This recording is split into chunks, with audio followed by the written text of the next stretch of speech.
as I've mentioned, the SICC would share some of the key features of international arbitration. Let me just cite a few. First of all, parties would be entitled to be represented by counsel of their choice from anywhere around the world, especially in offshore cases that have very little connection to Singapore. So like international arbitration, they can bring in foreign counsel. Secondly, like international arbitration, the SICC would offer the advantage of flexibility in terms of rules of evidence that are employed in the matter. You could choose foreign rules of evidence, you could apply transnational rules such as the IBA rules on the taking of evidence. It's really up to you. You don't necessarily have to apply the Evidence Act in Singapore.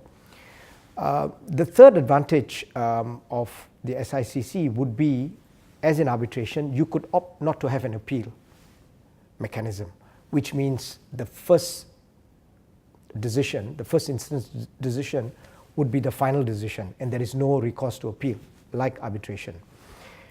Now, on top of all of that, the SICC has features that would be lacking in international arbitration. For instance, if certain parties want an appeal mechanism under the SICC structure, you can have an appeal mechanism.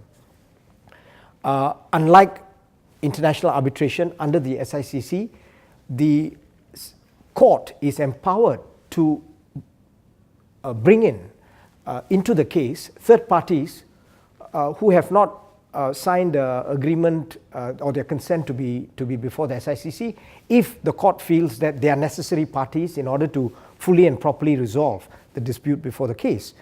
So that is a lacuna in international arbitration. You cannot bring related third parties who are key in resolving the entire dispute.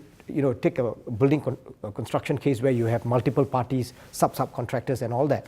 If they haven't signed an arbitration agreement, you simply cannot bring them into the case.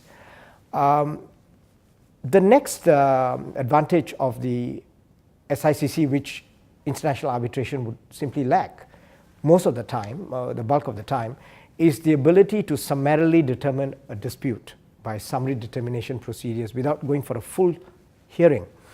Now, one exception, of course, is the SIAC's new rules, which have recently been published, which does provide for a mechanism to determine issues summarily, but that mechanism is a fairly new one, and other arbitral institutions do not have such a feature, unlike the SIAC.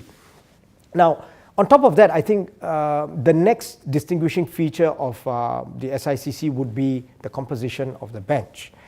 You have, the point is there is a very eminent and respected bench comprising the SICC. First of all, you have 15 Supreme Court judges, Singapore Supreme Court judges, including the Chief Justice Sundaresh Menon, and then on top of that, you have 12 international judges drawn from leading academics, current and past judges from across the globe, both civil law and common law countries.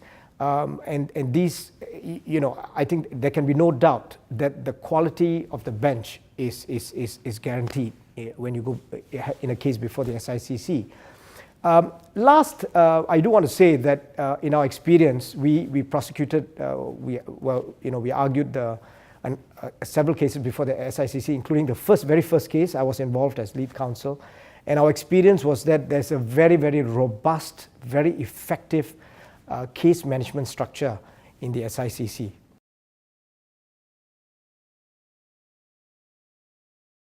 With over 650 fee earners in 10 countries, this is our home ground, our advantage. Lawyers who know Asia.